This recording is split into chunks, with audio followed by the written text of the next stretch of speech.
Wrestlemania 6, the Skydome, Toronto, Canada. That was my very terrible Vince McMahon impersonation. If you're with me so far in the WrestleMania series, God bless you for staying this long. This is a series I do for wrestling fans.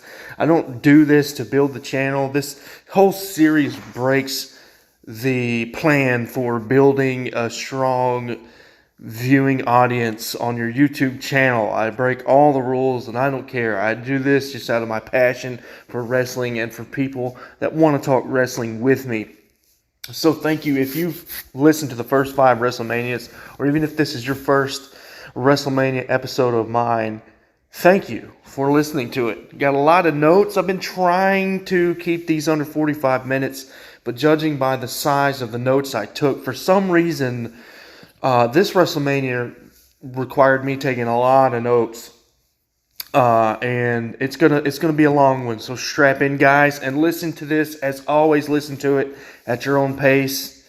That's why I've taken myself off camera and gone to an audio-only format, because there's no incentive for you to stare at the screen, and I think it incentivizes you guys to kind of listen to these episodes more at your own pace, anyways.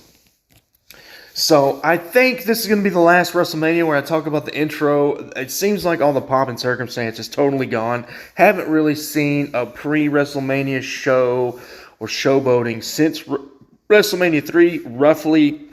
But this, just for the sake that I have it written down, I wrote that the Skydome is huge. It feels like the WWF has their crap together. You know, we got WrestleMania 4 and WrestleMania 5 at Trump Plaza. Felt kind of smaller. The crowd was a lot duller. It seemed like they didn't understand when to cheer sometimes. And here, WrestleMania 6 was fun. The crowd was huge. We got 67,000 plus as a Skydome record at the time. A joy. This crowd was a joy to pay attention to. It was unique that they sung the Canadian anthem.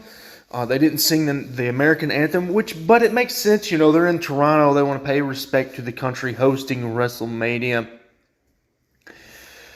I thought it was interesting to note, and for those of you, who may or may not get triggered by this, I'm not saying this to be woke or political or whatever. I just think it's interesting to note that he actually sings the Canadian national anthem in Toronto, but anytime they're in America, they do not sing the American national anthem. They just sing America the Beautiful. Now, I've seen a WrestleMania documentary or something where Vince has said he just simply prefers America the Beautiful to the national anthem, and that's why he does that. So I understand what's going on and why things are the way they are. It's just interesting to note that.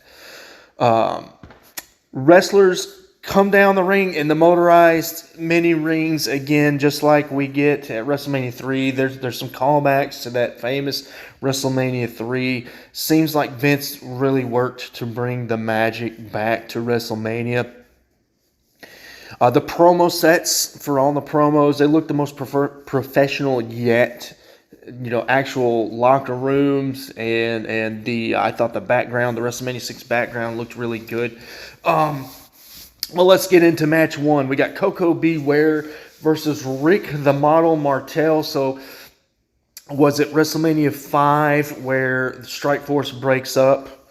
I can't remember who Strike Force fights, but Rick Martel gets accidentally hit by Tito Santana, and Rick Martel gets pissed off and leaves, and then cuts a promo on Tito Santana, thus breaking up the Strike Force. I believe that's WrestleMania 5 where that happens.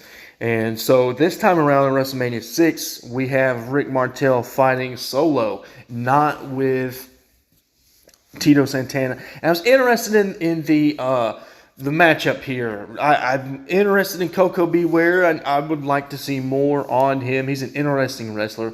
And then Rick Martel. I'm not in love with Rick Martel, but I respect him in his own right, for what he's done in wrestling.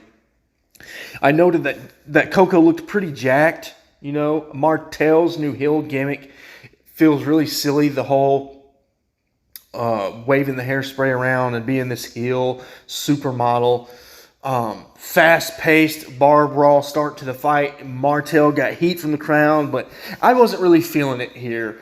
It was just too goofy of a gimmick, and then you got this really underdog, really likable guy at Coco Beware. He's playing, so really easy to not really buy into Martel and what he's doing. We got a good crossbody from Coco Beware and a good suplex from Martel, but the match was kind of slow. There wasn't a lot of great spots. The chemistry felt really bad off. There was a point where Coco had to stutter and wait for Martel to be in place for some of his moves. And the finish was as I put it. There was a Boston Crab submission on Coco, but it was setting up for a high-impact finish. I don't know. I don't know what to say about it. It's kind of a forgettable match. I don't even know if it was a great start to WrestleMania 6. But we'll just keep it moving. Not much else to say about Coco Beware and Rick Martel. Match 2, we got the Colossal Connection, Andre the Giant and Haku with Bobby Heenan. They are the tag team champions. This was for the tag team belts.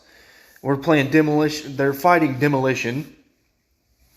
There were solid pre-match promos. Nice to see the promos placed prior to the match happening. Because in previous WrestleMania, I think after WrestleMania 2, I think after WrestleMania 3, they didn't do this so much in WrestleMania 4 and 5. The promos were kind of misplaced in WrestleMania 4 and 5. It just felt kind of awkward. But here in WrestleMania 6, it seems like they're back to having the pre-match promos actually be prior to the match fixing to happen in the ring. I like that. Heenan and Okerlund were funny with their trade-off. Heenan calling Okerlund Baldy and totally calling him names. When the match started, the Colossal Connection wasted no time attacking Demolition. However, there was great teamwork from Demolition once they were able to mount their offense. Andre was kind of cringe to watch. As he said, there was multiple spots where Haku would be in trouble and Andre would have to climb into the ring and save Haku, and it was very cringy seeing a guy that can barely walk. I think Andre loses his life sadly either 93, 94, or 95. I cannot remember. So he's knocking on death's door at this point, and I get it. I don't want to harp too hard on the man. I know his health is failing him. But it's still cringe to watch Andre try and wrestle in this match. There was a good backbreaker spot into a pin from Haku. But that was really the only pin spot of note, in my opinion, from the Colossal Connection. Haku never tagged Andre, and I didn't like that. I was surprised it didn't happen. Maybe it was understood Andre wasn't really able to wrestle that much in this match. Maybe his health was failing him for whatever reason. But for the storyline, for the business, what's good for the business, you want to see Andre wrestle. And he didn't legally wrestle in this match. Wasn't ever tagged. So I don't like that. There was a good final series of moves from Demolition. They pushed, let's see here. It was Axe ducking a kick from Haku, which knocks Andre out, and that gives Demolition the opportunity to double team Haku and win the straps. So I liked that spot. I liked the finish. It was good. And then that sets up the Andre face turn on Heenan. Heenan gets in Andre's face and slaps him, which they even cut a promo on that afterwards. And Andre ain't going to have it. He beats up Heenan. He beats up Haku and kicks him out of the mini ring that they motor on their way to the ring in. And Andre rides alone, signifying the end of Andre's membership in the Heenan family. Moving on to match 3, we got Earthquake with Jimmy Hart versus Hercules. We got a solid promo from Earthquake. No promo from Hercules. Kind of interesting to note that there's no promo from Hercules, although Hercules isn't that fantastic on the mic anyways. Let's not kid ourselves. Hercules did a great job of working the crowd in his lockup spot with Earthquake. They locked up at the beginning of the match, and Hercules did a really good job of getting some pop from the crowd. There was a finish with the Earthquake bomb on Hercules. Very dominating victory over a quality opponent. So it kind of had the bones, the nuts and bolts of a squash match, but Hercules still got some offense on there. He still got enough to make me feel like Earthquake still, he dominated Hercules, but didn't squash him. It was still a quality opponent, and I think that gives the victory a little more validity there. It makes it more legitimate in my eyes. I was impressed to see how fast Earthquake can move from rope to rope. For such a big man, I don't know how much he weighs, like 500 pounds. He's very quick when he's bouncing from rope to rope. Of course, there's not much wrestling at all. It's Hercules and Earthquake. You know what you're signing up for with these kinds of matches. It's not going to be technical, but it's still very entertaining to say the least. Moving right along in match 4, we have Brutus the Barber Beefcake versus Mr. Perfect with Genius. At this point, I got to go ahead and say, I got to get on a tangent here. I'm getting so tired of Brutus the Beefcake. He's probably the number one wrestler I'm just getting sick of. I thought the cutting of the hair was cute in WrestleMania 3, where he cuts Jimmy Hart's hair. I think Brutus the Barber has maybe even a title match in WrestleMania 4. And I was like, okay, he's going to cut the hair again, but by WrestleMania 5 and now WrestleMania 6, I'm just utterly tired of Brutus the Barber. I'm tired of the haircutting gimmick, and I wish he'd found something else to do, which is a shame because I actually liked what Brutus had going for himself and his character in WrestleMania 1 and WrestleMania 2. I was surprised not to see Mr. Perfect get a promo. Mr. Perfect's really good on the mic, really convincing heel. When I look at MJF today, I see remnants of Mr. Perfect in MJF and possibly an influence on MJF. Mr. Perfect was really good in promos and very disappointed. That's one of the big whiffs of WrestleMania 6, in my opinion. There's no Mr. Perfect promo. There was a great start to the match. Another bar fight style match. We're getting a lot of bar fight style matches here. And for those of you not familiar with my terminology, bar fight style matches are basically just punching and kicking, and guys, it's looking like somebody busted a beer bottle over somebody's head and they're just scrapping. Not a lot of technical wrestling. So that's really what I mean by bar fight style starting to the match. It appeared like both guys were shooting on each other. So really good execution of the moves they were doing. Mr. Perfect is a great seller. Anytime Beefcake got on offense, Mr. Perfect would flop all over the ring, and it looked fantastic. It made Beefcake look like a stud. Mr. Perfect taunting Beefcake was really nice to see. It just adds to the character of Mr. Perfect. The finish, I hated it. Brutus getting dominated in and out of the ring. And then out of nowhere, Mr. Perfect gets slingshotted into the turnbuckle for a Beefcake win. I didn't feel like Beefcake earned it. I didn't like that. I cannot stand when a wrestler's getting dominated and they just pull. It wasn't even the finisher. The finisher for Brutus the Barber is the patented sleeper hold. He puts you to sleep and then cuts your hair. That's like the whole gimmick.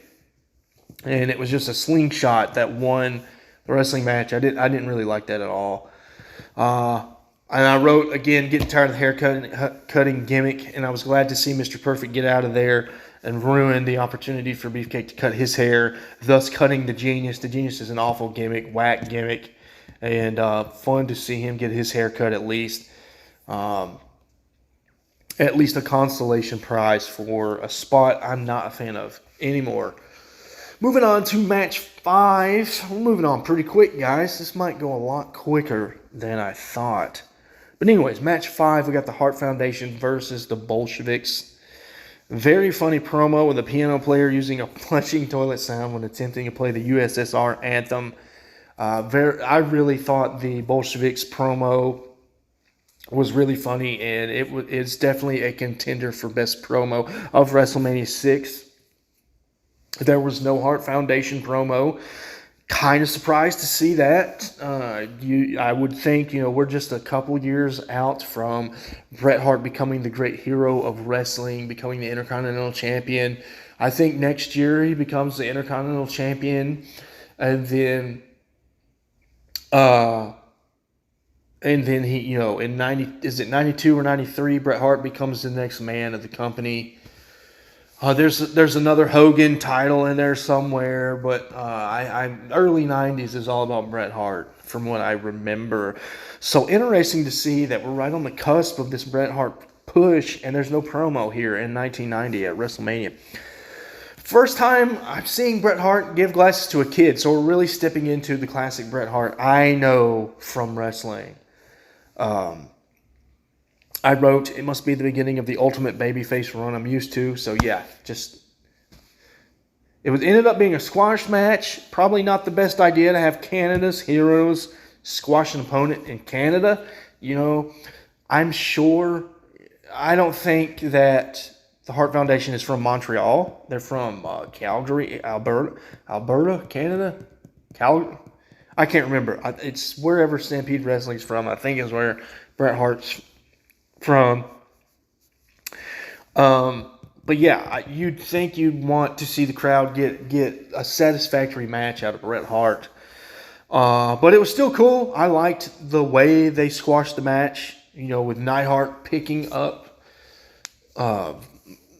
Boris into a bulldog by Bret Hart. Very creative finish.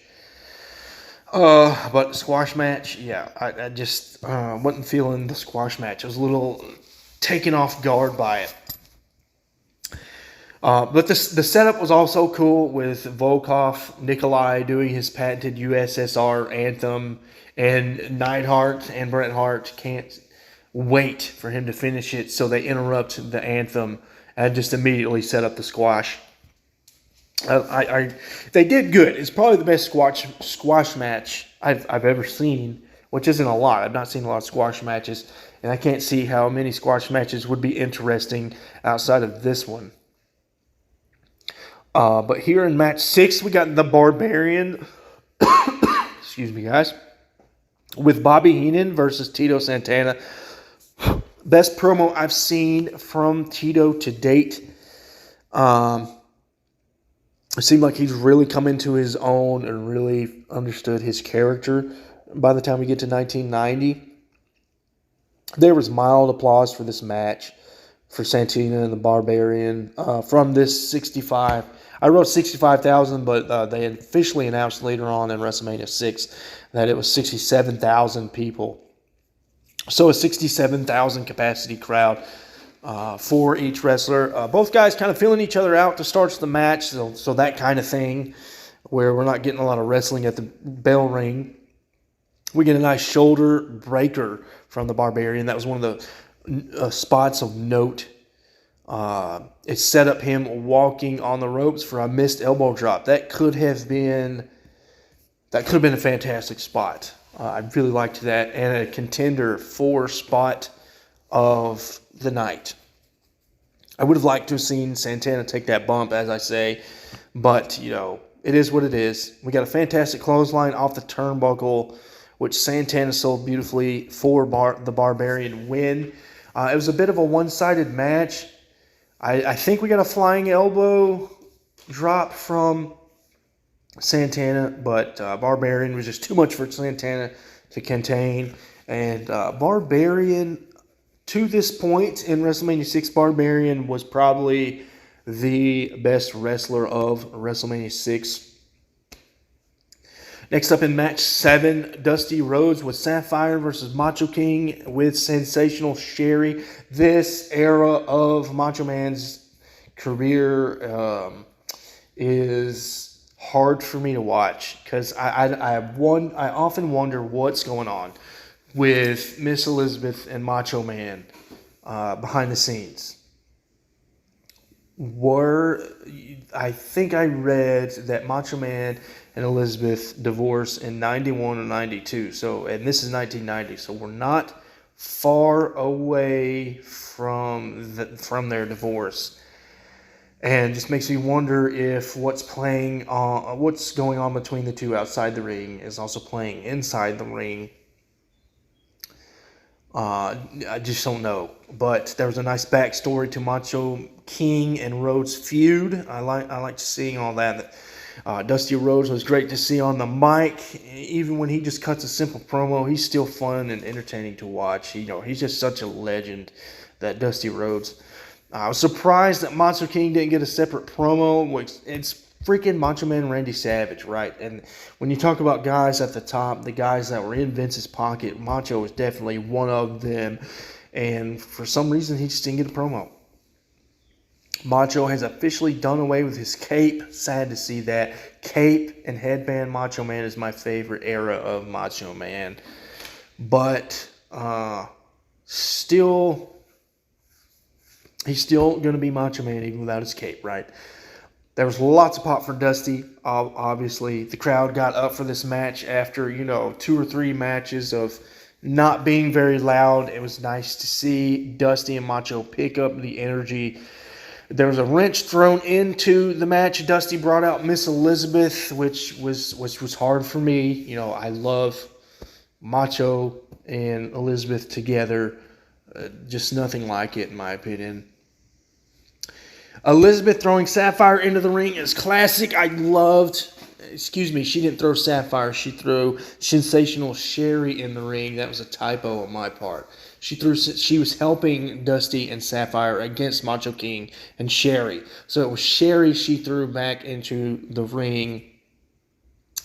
And Sapphire continued to dominate Sherry, who eventually rolled her up for the pin. And I like Sherry being the one to lose. There's all this female drama going on in this feud. We got Sherry and Sapphire feuding. Macho and Dusty kind of take a back road in this feud. This is more about the women. And then we bring in the love triangle. I don't know if there's a real love triangle. I don't know what happened outside the ring. I don't know if Sherry and Macho Man actually had a thing or not. I don't know what happened with that. I don't know if they were just friends. Who knows? Maybe Macho and Elizabeth were fine with the whole angle. Maybe they thought it would make a lot of money if they would play on some drama for once. Who knows? But for me, and what I wonder about this whole angle, I think it was very appropriate to have Sapphire beat Sherry, considering the women were at the forefront of this feud. And then we get Elizabeth dancing in the ring with Dusty and Sherry. And then there's a very, very, very angry promo post-match from Sherry and Macho Man that really drives in the feud. Next up in match 8, we got Orient Express, Sato, and Tanaka. I looked up Tanaka thinking he was another wrestler that I've seen wrestle before, but it's just Tanaka. He's nobody else later on or prior to this match in his career. They come out with Mr. Fuji. So again, we got Mr. Fuji, and they're fighting the Midnight Rockers. This was an interesting match. I'll just say it like that. Slow start to the match with Jannetty and Tanaka locking up, something I'm not used to. Anybody in the Rockers, choosing to lock up over like some fast-paced moves. The Orient Express did a great job, I thought, of slowing down the match, the very fast-paced, high-spot wrestling style of the Rockers. They couldn't get an offense going. The Orient Express singled out Jannetty behind the ref's backs multiple times. In a match that should have had a lot of great spots, I would say there's a very nice gut-wrench suplex from Sato. And Shawn Michaels made it look amazing. I loved that spot. There's a very nice series of moves with Jannetty getting out of the way of Sato's L-drop.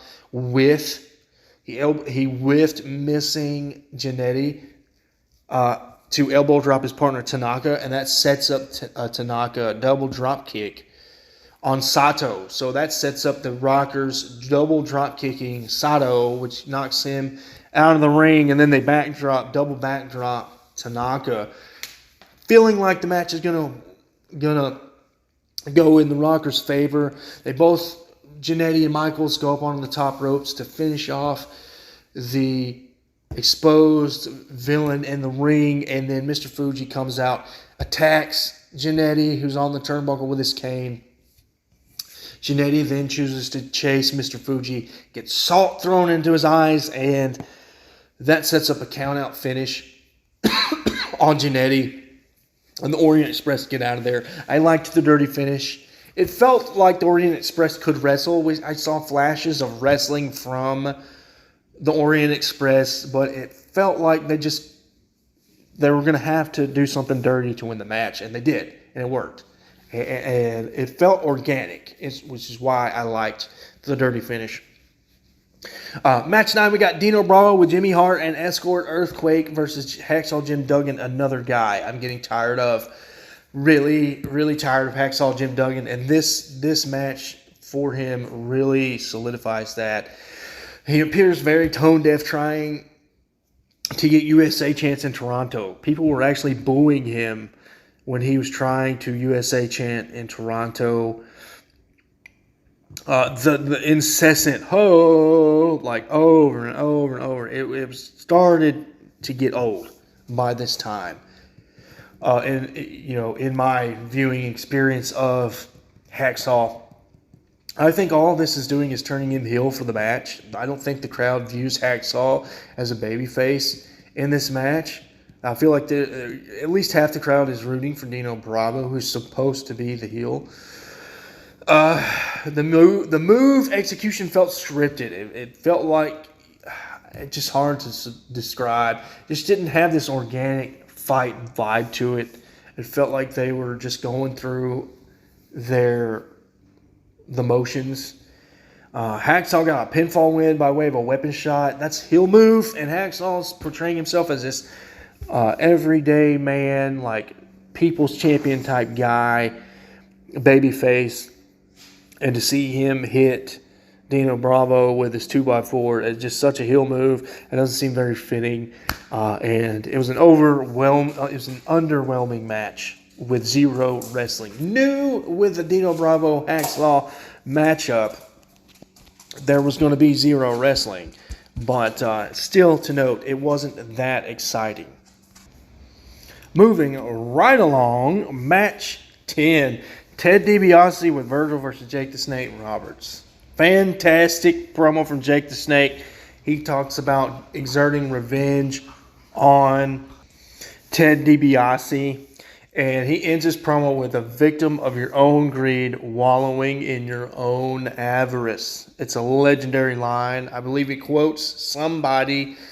Okerlund gives a nod to whoever he quoted. I thought it was a fantastic promo. It was a great start. Lots of energy to the start of the match. It feels like a shoot feud. I mean, I really thought I was seeing the guys hit each other. There's a great wrist lock slam from Jake the Snake going into a hammerlock on the mat, and then that turned into a chicken wing. It didn't feel slow. It felt really greatly executed. It didn't take away the momentum of the match. During the wrist lock, Jake the Snake picked DiBiase up and slammed him just a little bit. There's a fantastic sell from Jake, missing a knee lift and knee lift, and Ted DiBiase lifted him off his feet. Let's see here. There's loads of heat from the crowd. It was just fantastic wrestling all around. The crowd got so loud and so intense. They started doing the wave. I'd never seen that kind of crowd reaction in a match to this point. And I say this probably was the loudest crowd reaction I have seen in a WrestleMania, was for this Ted DiBiase Jake the Snake match. I'm not even kidding. The crowd, they say the crowd plays a big part in professional wrestling, and they definitely did in this match. I think they energized both men to bring out the best in each other. DiBiase didn't go for the pin. Immediately following a pile driver, got a lot of heat. Classic moment there. The crowd got hot seeing him not go for the finish, seeing him bask in Jake the Snake's pain. The only thing I have to say about this match is anticlimactic finish. It was a Jake the Snake count out. He got hurt outside the ring and just laid there for the count out. So just with how great and how energetic that match was, it didn't have the finish, the satisfying finish. But I didn't hate it though. Jake the Snake recovered. He DDT'd Ted DiBiase. He started handing out cash to the crowd, and that was fun to see. He gave a $100 bill to Mary Tyler Moore. And of course, we got Damien. He got Damien out, but Virgil came back in and ran off with DiBiase before he could throw Damien on DiBiase. And then Jake the Snake with Damien around his neck chased DiBiase and Virgil backstage. A really fun, energetic match that I can promise you I've got an opinion on later in this episode. Match 11, we got Big Boss Man versus Akeem with Slick. So this is the fallout of... I think this is the fallout of their feud with Hogan. They were trying to break Hogan going into WrestleMania 5. And Hogan defeated all odds. Defeated the Twin Towers and made his way back to the top with the belt. Defeating Macho Man at WrestleMania 5. And so we're seeing Big Boss Man and Akeem split on each other. I will say the promo from Big Boss Man was oversold. It was a little too angry, a little too goofy. It didn't feel genuine, in my opinion. But, kudos to the man for cutting a heated promo. I don't know if I could have gotten in character that much. It was a typical big man match. No wrestling, no body trying to pick each other up and slam each other because, you don't want to get an injury to your back just by picking a guy up. And it ended quick. It wasn't a squash match, really, but I was just excited to see Big Boss Man get a little redemption on Akeem and Slick and get a quick finish. Not too much to say about match 11, though. And we'll slide right on into match 12. It was a weird, awkward match. It was just missing something. Like, I was really excited to see Snuka and Ravishing Rick Rude get into the ring together. But there was no chemistry there in the ring. The chemistry was real off. It just felt like two men going to work for a check. It didn't feel like there was any prior experience with each guy in the ring. It seemed like they had to figure each other out as they were working the match. But there was a nice drop kick from Snuka to send Rude over the top rope. That was really the only spot I had of note. There wasn't a lot of wrestling, which was interesting. I'm not familiar with Snuka. This is like the second Jimmy Snuka match I've ever seen in my life. But Rick Rude does like to go to the mat. He does like to wrestle a little bit and didn't get a lot of that. There was really good high spot and high impact moves. But I just feel like if there had been some chemistry, maybe if there had been a feud, this match would have been a little more interesting, but there was no pre-match promo.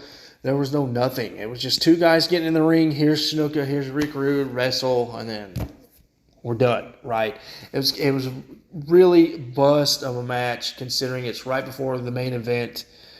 And maybe they put that match there because they didn't want to take away from the main event that was coming. But it did nothing to get the crowd ready and heated for the main event either. You could have had that Jake the Snake DiBiase match right before the main event. And that would have been awesome. Match 13, the main event. One of the most iconic matches of all time. And when I mean iconic, I just mean in terms of hype, the way this was built, what the match was supposed to mean for the company going forward. This was a big moment in WWF history.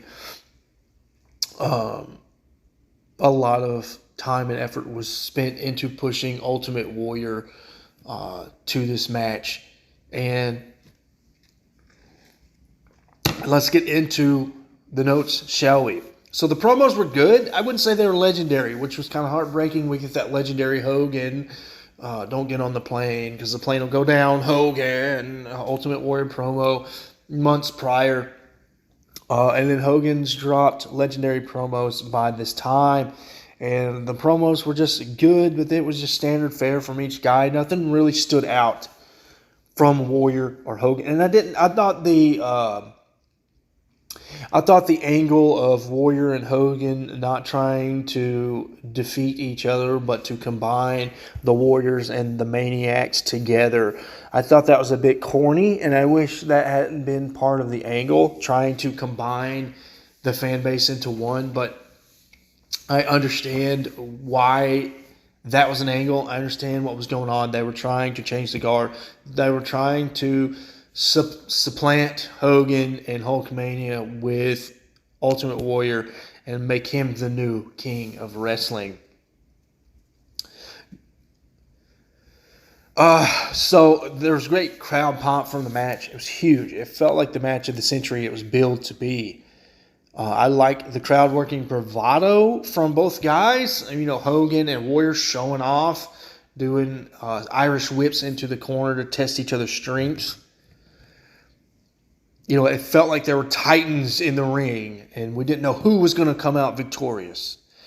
The lockup spot near the beginning was a very good spot, and then Ultimate Warrior being the first one to kind of dominate Hogan and send him to his knees in the lockup, to me, was kind of a metaphor for Ultimate Warrior finally being the one to defeat Hogan in Hulkmania. But you also got the return of Hogan coming back into the lockup, which, signifies that there's two titans in the ring. It goes to show how evenly matched the fight is. And I liked Hogan getting a chance to come back in the lockup. Hulk coming back to dominate. Okay, we went over that. I didn't like Hogan playing there. So there was a part where Hogan got kicked out of the ring. I didn't like him playing to a knee injury outside of the ring. I thought it ruined the momentum of the match. And there was Hogan didn't play to the knee injury very long in the match. The continuity kind of went away. And Jesse the Body and Gorilla Monsoon tried to play a little bit, because there's moments where Hogan goes to submission holds on the Warrior in the middle of the match, and Jesse the Body goes back to the continuity with the knee and says, Hogan's smart. He's letting his knee rest for a little bit. And so the announcers were trying to help Hogan out, but overall, I wasn't very excited to see Hogan trying to play that there was a knee injury.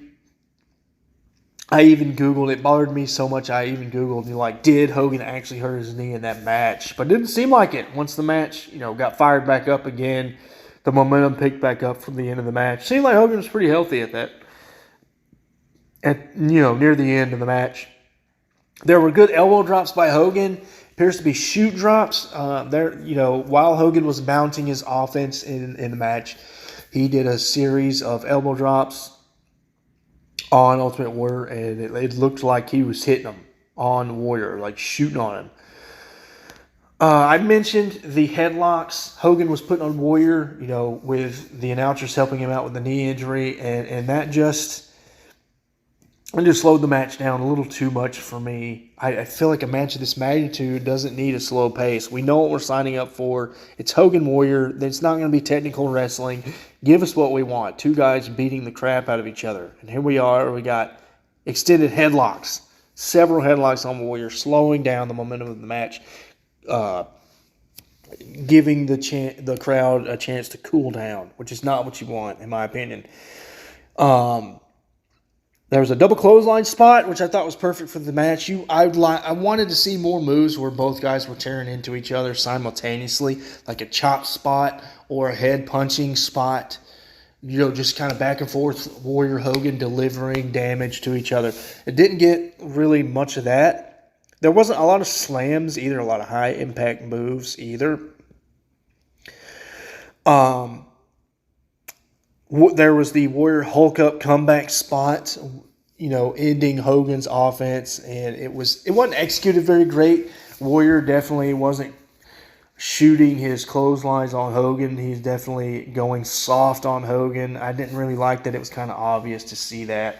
I also felt like the bear hug Warrior put Hogan in, felt like the guys were gassed, and they needed a chance to catch their breath. I didn't really like the bear hug spot, to be honest. I liked the spot where the ref gets knocked out and both guys are able to put each other down for a 3 count. It kind of shows that either guy could have won the match at that point. It again solidifies how evenly matched throughout the entire match Warrior and Hogan were. Plays to that angle of 2 Titans in the ring, but the ref isn't there to get the pin count. That was a really good moment in the ring. And then there's the final spot, which I hated. I cannot stand the final spot, and it's another straw in my hat, that makes me hate Hogan a little bit and how he politicked matches. And so we'll go into it. Warrior Gorilla presses Hogan. And, of course, I was expecting it. I wanted it. I wanted to see Hogan kick out of the Gorilla Press. So this part of the final spot, I didn't mind. Hogan kicking out of the Gorilla Press. However, Hogan's leg drop gets protected, which I don't like. Hogan doesn't deliver the leg drop to Ultimate Warrior and have the Ultimate Warrior kick out of the leg drop. No, it ends up being Warrior gets out of the way of the leg drop. So he doesn't ever receive the leg drop. And then I forget what Warrior does to Hogan, but anyways, gets Hogan on the mat with a couple moves after getting out of the way of a leg drop and proceeds to splash, not even off the turnbuckle splash him. He just goes off the ropes and splashes Hogan for the 1-2-3 pin, and I hated that. I hated it. I want to see Warrior, the finish you should have had. Warrior, Hogan kicks out of the Gorilla Press. It's not enough. Warrior's got to do more. He's got to dig down deep. So Hogan delivers the leg drop. He makes his comeback leg drop. Warrior digs deep and kicks out of the leg drop, which should happen. That's what should have happened. Warrior should have received the leg drop and kicked out of it. And then Warrior, hits him a couple times or whatever, positions him into a second Gorilla Press, which finally ends Hogan and his Hulkamania. And we see the change of guard. Ultimate Warrior is the new Intercontinental Champion and World Heavyweight Champion at the same time. That should have been the finish. It really feels like Hogan politicked the end of that match. And what could have been a great, iconic match ended up just being a really good match. Said this before. I said this at the beginning of this series. If your main event is not good, then your entire pay-per-view is a bust. Still feel that way today. And so I'm not irritated enough to hate on it and say the main event's a bust, the WrestleMania 6 is a bust. No. It was a really good match, but it could have been, and it should have been great. It should have been the most. It should be Hogan and Warrior, in my opinion, should be the most iconic match of all time. There are very few matches where you had both wrestlers just completely and utterly over, to Hall of Fame level over, like Warrior and Hogan. And you want to see both guys beat the snot out of each other. You want to see both guys give it their all. You want to see both guys dig down deep and just do everything they can to try and win the match. And to see that, in my opinion, it's a controversial finish. Hogan not delivering. And it protects, for those of you that may not understand why I'm fired up about this, it protects Hogan's leg drop. To this, I'm not sure if many people have kicked out of a leg drop at this point in wrestling history. So it's the fans perceive that the leg drop is the final nail in the grave. When Hogan gives you the leg drop, you're losing the match, period. And so never seeing Ultimate Warrior take a leg drop and kick out of it, it still protects the perception that the leg drop is still the most deadly finisher in wrestling. It's just a missed opportunity that he didn't get to deliver it to the Ultimate Warrior. That's why I'm so fired up about that finish. That's why I think that wrestling match is a big missed opportunity for the WWF. That's not what's good for business. I hear this all the time from Triple H these days. We got to do what's good for the business, and that finish was not what's good for the business. But that'll do me, guys. We're gonna get into the WrestleMania 6 awards. I didn't write them down, but I pretty much know what I got. Best promo, I got to give it to Jake the Snake. I didn't hear anything legendary from Warrior or Hogan, who you think would naturally be best promo. I think Jake the Snake had the best promo. You know, he's not the most eccentric guy. He doesn't have the most energy in a promo, but there's just something about Jake the Snake and how intense he is, how cold his eyes can look sometimes, like he's piercing through your heart when he gives a promo. And then to use poetry at the end to flash a little bit of intelligence from Jake the Snake. It just brings out a whole new side to him. And I feel like at this point, I've seen the evolution of Jake the Snake. And it feels like some of this right here at WrestleMania 6 is peak Jake the Snake. And I loved the wallowing in your own avarice line. It's incredible. Great promo by Jake the Snake. The best spot in WrestleMania 6. So I'm going to do this two ways. My favorite wrestling spot was Jake the Snake having that wrist lock on DiBiase, doing the slam, and then it kind of evolves into a hammerlock on the floor, which then evolves into a chicken wing. It's all kind of a simultaneous series of moves, and I really enjoyed that. So that's my favorite wrestling spot. But I just think my favorite moment overall in all of WrestleMania 6 was Elizabeth throwing Sherry back into the ring. I'm just Team Macho Man, Team Elizabeth. Miss Elizabeth doing that, you know, she's definitely got the award for my favorite moment of WrestleMania 6. I had never done a favorite moment award, but I feel like I got to do it here because that spot is equally entertaining as the Jake the Snake wrestling spot. So I feel like I need to acknowledge both of them.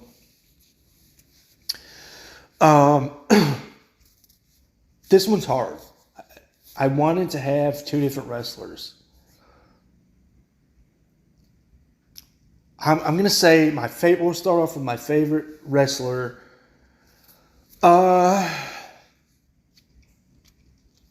It's hard because I tend to try and give into my fandom when I nominate favorite wrestler. My emotional response to whoever is in the ring it kind of gets my favorite wrestler award. And I guess I give it to Ultimate Warrior. You know, Macho Man's still definitely my favorite wrestler. Arguably one of my favorite wrestlers of all time. But I don't feel like I hate the Macho King era, so I can't acknowledge Macho King. And then Dusty Rhodes kind of took a back seat. You know, he's very entertaining. I loved seeing him in the ring, and then he brought Elizabeth out. That was all fun and great. But I don't know. There's just something missing there. Seeing him take a back seat to Sapphire and Sherry, I just feel like doesn't qualify him for my favorite wrestler. So I think even with the controversial finish, I had to say my favorite wrestler is Ultimate Warrior. This is just peak Ultimate Warrior right here. This is the best it ever gets for Warrior. Say what you will about the demise of the Warrior, but I think he's one of arguably the most iconic gimmicks of all time. And there's very few wrestlers who I think you could say had a more iconic, legendary gimmick than the Ultimate Warrior. And there was just something special about seeing that match. So I have to give Ultimate Warrior my favorite wrestler. But the best wrestler, that's different. Who was the best wrestler in the ring at WrestleMania 6? Got to go with Jake the Snake.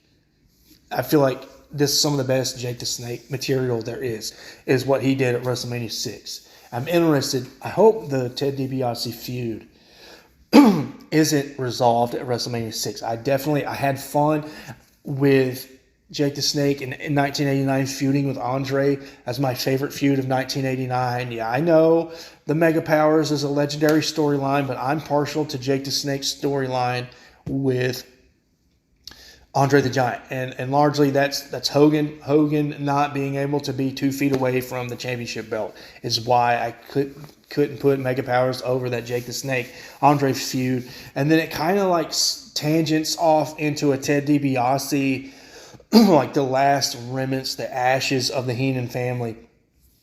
That's where Jake the Snake feuds with that, and it only makes sense that he feuds with Ted DiBiase in 1990. And then the match was incredible. So much energy, and then the wrestling was great from both guys. I've never thought Ted DiBiase was just this awesome wrestler in the ring, and I feel like some of his best stuff he put it all on the line in WrestleMania 6, in my opinion. And Jake the Snake was the perfect compliment to Ted DiBiase. Jake the Snake put on a hell of a show, and I just can't say enough about Jake the Snake in WrestleMania 6. And then that comes down to my favorite match. I think it's pretty obvious what my favorite match is. I can't say enough about that Ted DiBiase, Jake the Snake Roberts match. And maybe if there had been a more complete match that was equally as hyped, maybe I would knock the Ted DiBiase, Jake the Snake Roberts match for the controversial finish, the count-out finish, as kind of anticlimactic. So for a match that got me that excited, I hate the finish. But man, this goes down as, to this point, what I've seen of WrestleMania, the first 6 WrestleManias, this is definitely in the top 3 WrestleMania matches I've ever seen. I really mean that. That match is one of the greatest matches no one ever talks about. Jake the Snake, Ted DiBiase, WrestleMania 6. Man, fantastic work. So that'll do me for another episode, guys. I hope you enjoyed this review of WrestleMania 6. Another one in the books, guys. Stay tuned next week for WrestleMania 7. We're on the backside of the WrestleMania series. And don't forget, guys, when I get to the end, when I see WrestleMania 10, first off, let me just say, for those of you new to this series, since I've had channel growth, I'm watching the first 10 WrestleManias. There's a point in wrestling history where I get pretty salty and bitter about the way the company turns out, the direction the WWF goes. So I don't really want to get to a place where I'm just bagging and hating on the WrestleManias. That's not what my channel's about. That's not what I try to be about on my channel. So I feel like WrestleMania 10 is a good stopping point for this series. It's a good round, even number. So we're going to WrestleMania 10. And after I get done with WrestleMania 10, I'm going to do kind of an ancillary awards show.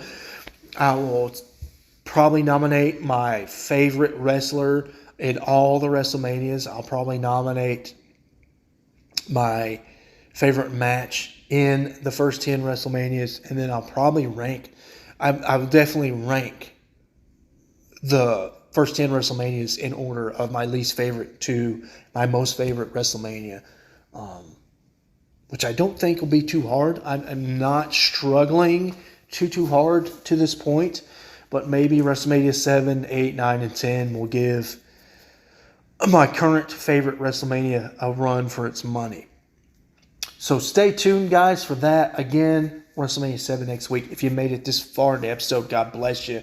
Thank you for the support, the likes, subscribes, the comments, the views, and until next time, guys.